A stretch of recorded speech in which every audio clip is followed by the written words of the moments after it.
Welcome to my channel Statistics Made Simple. I am Savita Valsang.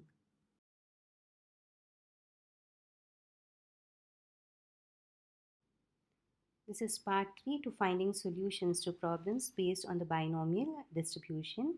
Now in this particular video, we will continue working out 5 markers based on the binomial distribution. So let's recollect some other properties of the binomial distribution. We know that the binomial distribution has two parameters n and p, where n stands for the number of trials or number of times you conduct the experiment, and p is the probability of success, okay, and q is the probability of failure, which is 1 minus p. Now the mean of the binomial distribution is E of x equal to NP. The variance is V of x equal to NPQ, where Q is equal to 1 minus P. The standard deviation is SD of x equal to root NPQ, where Q is equal to 1 minus P. Now we have also learned a very important property, that the mean is greater than the variance for the binomial distribution. So let's continue with some more problems.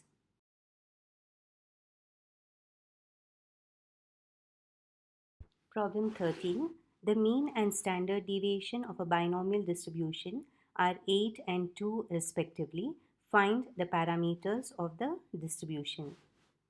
Start with the first step. Write given E of x. What is E of x? It is the mean, and you know that it is equal to NP, and the value in the problem is 8. So you have E of x equal to NP is equal to 8. Similarly, the standard deviation is SD of x equal to root NPQ. Now the root will cover all the terms, that is N, P and Q, and in the problem it is equal to 2. Now, whenever the standard deviation is given, you find out the variance. So, how do you find out the variance? You know that if we square the standard deviation, it would result in the variance. So, which implies V of x is equal to NPQ, which is equal to 2 square, which is equal to 4. So the important step to remember is, whenever they give you the mean and standard deviation of the binomial distribution, and if you have to find out the parameters, you convert the standard deviation into the variance, and only then you continue working out the problem. So now let's consider the ratio. What is the ratio we should consider? It is V of x divided by E of x. Why is it now V of x by E of x and not the other way around? We have learned the property that the mean is always greater than the variance. So in the ratio, the larger value should be in the denominator. So which is equal to, it is 4 divided by 8, which implies, now substitute what is V of x and E of x for the binomial distribution. So you get NPQ divided by NP, which is equal to 4 divided by 8. Now NP and NP get cancelled in the numerator and denominator, and similarly you simplify on the right hand side. So what will you get? You will get Q is equal to half, which is equal to 0.5. Now our aim is not to find out Q, but we need to find out the parameters N and P. So how do you find out P? You know that P is equal to 1 minus Q, which is equal to 1 minus 0.5 is equal to 0.5. So we have obtained one parameter, that is P. Now we need to find out the other parameter N. So you consider what is given in the problem. You know that NP is equal to 8. So which implies N into 0.5 is equal to 8, which is N equal to 8 divided by 0.5, which is equal to 16. So write the final sentence as, therefore, the parameters of the binomial distribution are N equal to 16 and P equal to 0.5.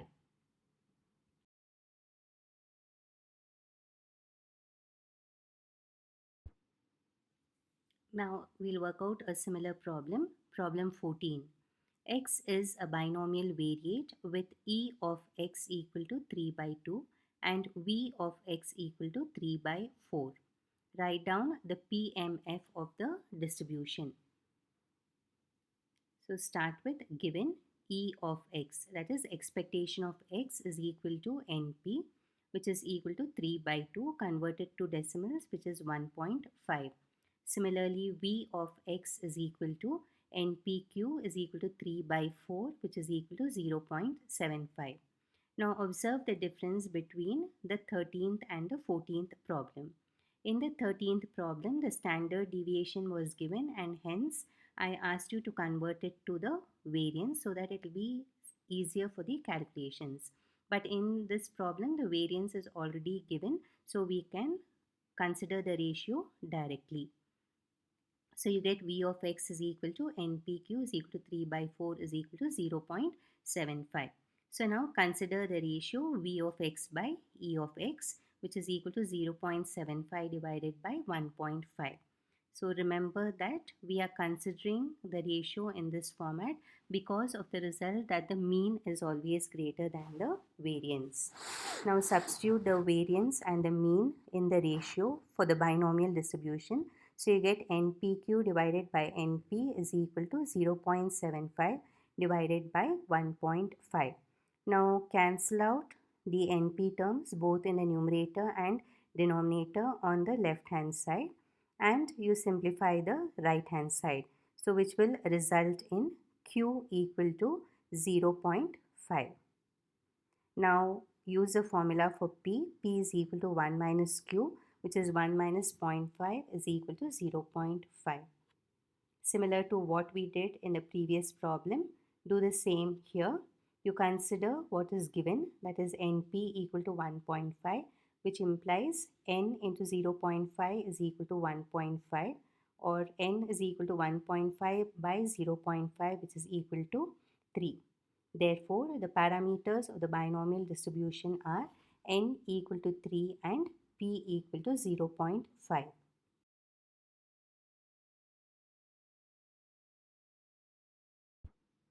The 14th problem doesn't end with just finding out the parameters, but the question is to find out the PMF. So write the general formula for the PMF, that is P of x equal to NCX p to the power x q to the power n minus x. X takes the value 0, 1, 2 up to n, and q is equal to 1 minus p, 0 otherwise. Now all you have to do is substitute the values of n, p and q in this PMF, and hence we get P of x equal to 3cx 0.5 to the power x 0.5 to the power 3 minus x, where x takes the values 0, 1, 2, 3, 0 otherwise, which is the required PMF.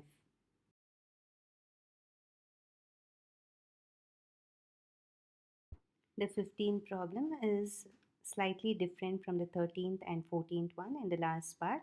Otherwise, the remaining working out of the problem is similar. So problem 15, in a binomial distribution, if mean is equal to 4, variance is equal to 2, find probability of x equal to 3. So start with given E of x equal to NP, which is equal to 4, V of x is equal to NPQ, which is equal to 2. Now I'll move on with the steps a little faster because we have already learned it in the previous two problems. So now what is the next step? You have to consider the ratio V of x by E of x and equate it to 2 divided by 4, which implies for the binomial distribution V of x is NPQ, E of x is NP. So you get NPQ divided by NP, which is 2 by 4. Again, cancel out NP terms in the numerator and denominator on the left hand side and simplify on the right hand side. So you will get Q is equal to 0.5. So which implies P is equal to 1 minus Q, 1 minus 0.5 is equal to 0.5. Now the next step is we have to find out what is N. So use what is given.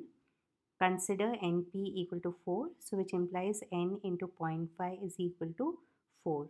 or n is equal to 4 by 0.5, which is equal to 8. Therefore, the parameters of the binomial distribution are n equal to 8 and p equal to 0.5. Now, an important point which I would like to make is, suppose in a given problem, n is a value which is in decimals. Okay, now in this problem n is 8, but suppose in a problem you get n in terms of a decimal point.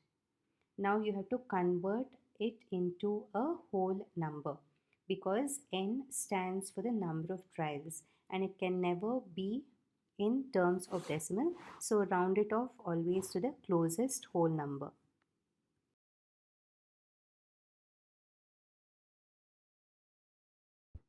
Now that we have obtained the values of the two parameters as n equal to 8 and p equal to 0.5, the next part of the question is to find out probability of x equal to 3. Now whenever we have to find out the probability, we first need to write the PMF. So write the general format of the PMF, which you know and is shown on the screen. Now in this PMF, substitute the values of n, p and q, which would result in p of x equal to 8cx, 0.5 to the power x, 0.5 to the power 8 minus x. And x will now take the value 0, 1, 2, 3, 4, 5, 6, 7, 8, 0 otherwise. Now find the probability which is asked. So start with, consider probability of x equal to 3, which is equal to p of 3, which is equal to 8c3, 0.5 to the power 3, 0.5 to the power 8 minus 3. How did we get this step? All you have to do is, in the above PMF, wherever you have x, replace it by 3. So which simplifies to 56 into 0.125 into 0.0313, and so the final answer is 0.2191.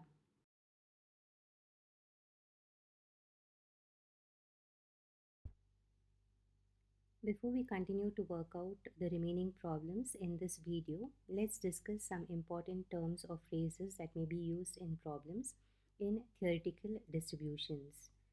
In certain problems, you may come across the terms called as probability terms, in specific like the first probability term, second probability term, or you may also come across terms like the first frequency term, the third frequency term, and so on.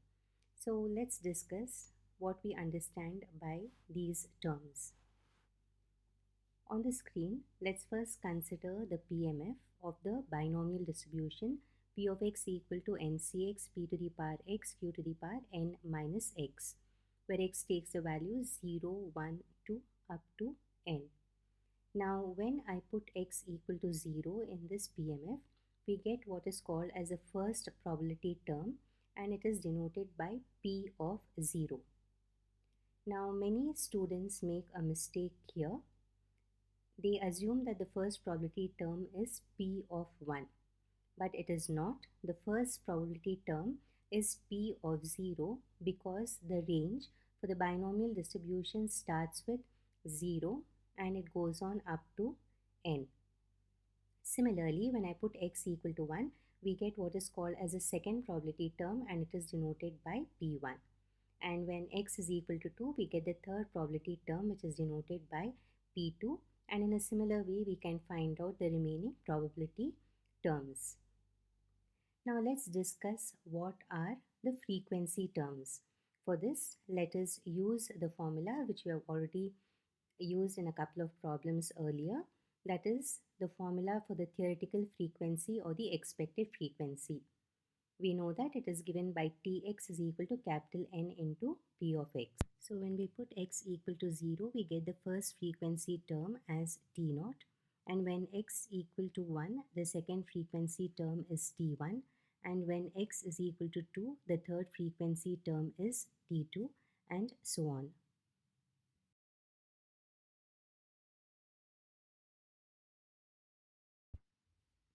Problem 16. For a binomial distribution, the third probability term is 0.3 and second probability term is 0.2. Find p when n is equal to 6. So now in this problem, let's apply what we just learned.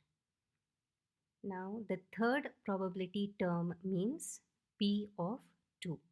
So start with write given p of 2 is equal to 0.3. The second probability term means p of 1, which is equal to 0.2, and n is equal to 6.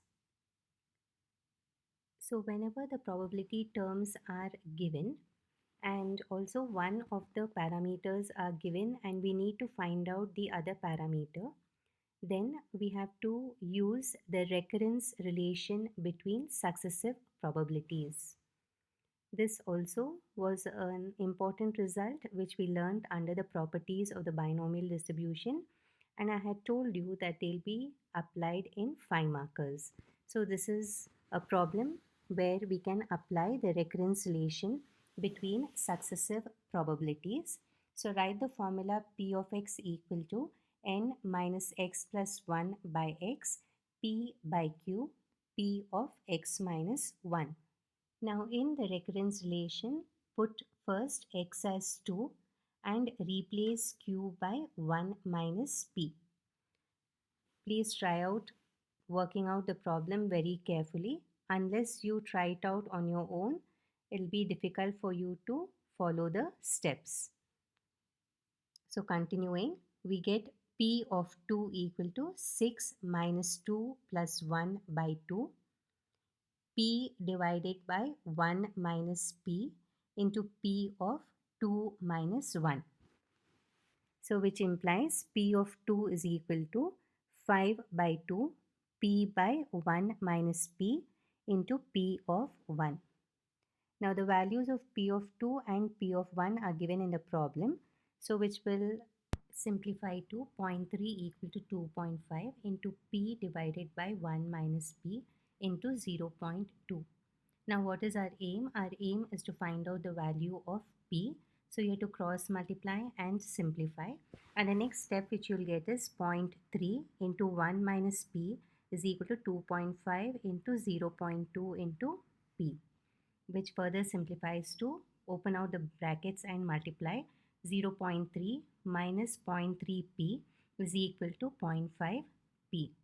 Now group all the p terms on the left hand side, so which implies 0.5p plus 0.3p is equal to 0.3, or 0.8p is equal to 0.3, or p is equal to 0.375.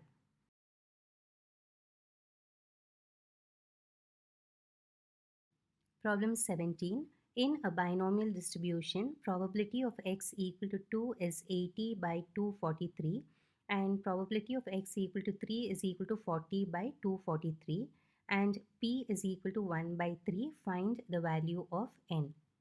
So in this problem, the probability terms are given and the value of one of the parameters p is also given, and we need to find out the other parameter value, that is of n. So first write given p of 2 is equal to, I have converted the given fractions into decimals and I have taken 4 places after the decimals after rounding off. So either you can convert the fractions into decimals and work out the problem, or if you're confident enough, you can substitute them in terms of fractions itself and simplify, and it would result in the same answer. You can give it a try. So coming back to the given part, P of 2 is equal to 0.3292, P of 3 is 0.1646, then P is equal to 0.43s, and Q is equal to 1 minus P, which is 1 minus 0.43s, which results in 0.6667. Now remember that whenever the probability terms are given and one of the parameters are given and we need to find out the other parameter value, we make use of the recurrence relation between successive probabilities. So write down the formula P of x equal to n minus x plus 1 by x, p by q, p of x minus 1. Now in this recurrence relation, put x equal to 3 and hence we get p of 3 is equal to n minus 3 plus 1 by 3 into 0.43 is divided by 0.6667 into p of 3 minus 1, which simplifies to p of 3 is equal to n minus 2 divided by 3, 0.4999 into p of 2. Now the values of p of 2 and p of 3 are given in the problem. So substitute those values to get the next step as 0.1646 is equal to n minus 2 into 0.1666 into 0.3292. Simplifying further, we get 0.1646 is equal to n minus 2 into 0.0548. Now what is our aim? Our aim is to calculate the value of n. So retain n minus 2 on the right hand side and 0.0548 goes to the denominator on the left hand side, and you get this step as 0.1646 divided by 0.0548 is equal to n minus 2, or n minus 2 is equal to 3.0036, or n is equal to 3.0036 plus 2, which is equal to 5.0036. Now remember, I had told you that suppose you get the value of n in terms of decimals, you have to convert it to a whole number. So that's what you have to do in this case, and you get the value of n as 5.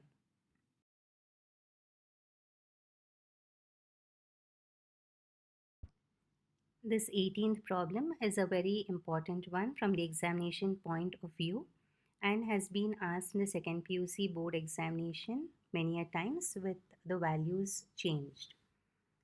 Problem 18. 4 fair coins are tossed 64 times. Write the theoretical frequencies of the distribution of heads obtained. So when they ask us to find out the theoretical frequencies, it means we need to use the formula Tx is equal to capital N into P of x. And you know that x takes the values 0, 1, 2, so on up to n for the binomial distribution. Now, though in this question, they haven't mentioned that it's a binomial distribution problem, you have to know that it is a problem related to coins. And how many coins are tossed? 4 coins are tossed. And what is success in this problem? It is heads. So it falls in the category of the binomial distribution. Now it is easy for you to know that it's a binomial distribution problem because I am working out these problems under the binomial distribution category. But keep in mind that in the question paper, it need not be mentioned that it is the binomial distribution. So please be very careful. Identify the distribution carefully. So let's list down what is given. So given n is equal to 4, and they've used the word fair coins. Fair coins or unbiased coins means the probability of getting a head or a tail is half or 0.5. So in this case, P is equal to 0.5, which is a probability of getting a head, and it's because of the word fair. So Q is equal to 1 minus P. 1 minus 0.5 is 0.5. Now in this question, the value of capital N is also given, which is equal to 64. Now the next step is to define capital X as number of heads obtained. Then write the PMF of the binomial distribution, which you know. So I'm skipping that step now. Now in the general format of the PMF, substitute the values of N, P and Q. So what do we get? We get P of x equal to 4cx 0.5 to the power x 0.5 to the power 4 minus x. And x takes the value 0, 1, 2, 3, 4, 0 otherwise.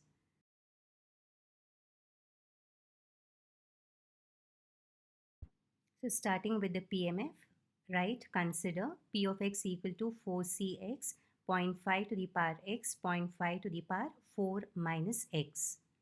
So the next step is to put x equal to 0, which results in p of 0 equal to 4c0, 0.5 to the power 0, 0.5 to the power 4 minus 0. 4c0 is 1, 0.5 to the power 0 is also 1, and 0.5 to the power 4 results in 0.0625, and hence you get p of 0 is equal to 0.0625. Now here in these problems, what we do is first we find out p of 0. That is the first probability term is found out, and then we make use of the theoretical frequency formula, that is Tx equal to capital N into P of x, and you put x equal to 0 in this formula, which results in T0 equal to 64 into P of 0, which is 64 into 0.0625, which results in the value 4. Question was to obtain the theoretical frequencies. So we have found out the first theoretical frequency, that is T0, which is equal to 4.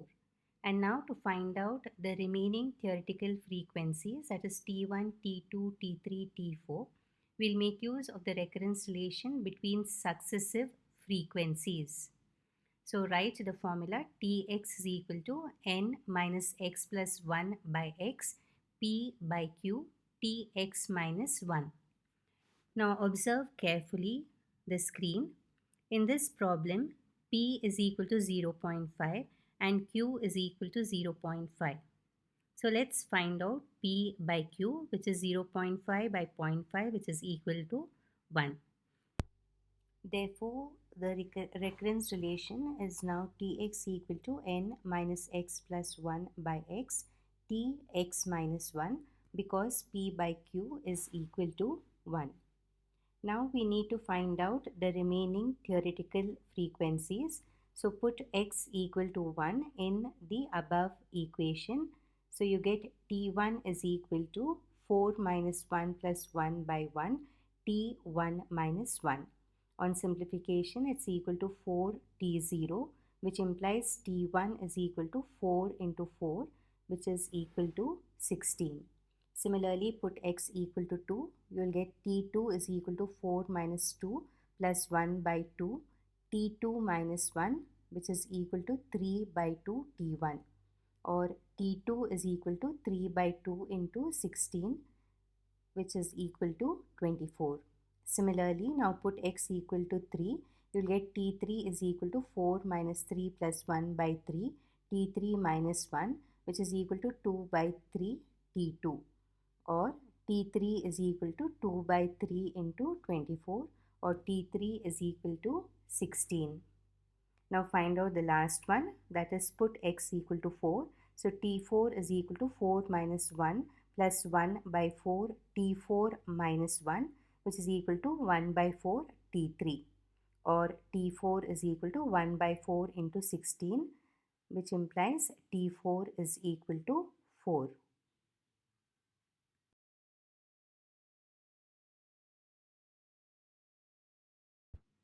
The theoretical frequencies which we just obtained are now written in the form of a table.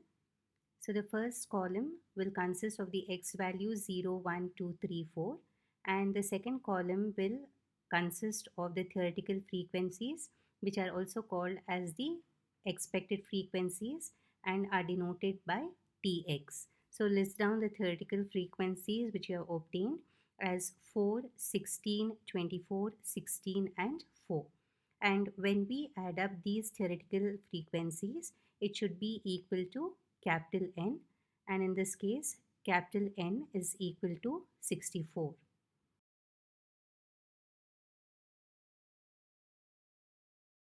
A gentle reminder, view and listen to the videos carefully, understand the concepts and keep practicing. Thank you for watching, and I'm sure all of you are looking forward to finding solutions to more problems on the binomial distribution. So watch out for my next videos.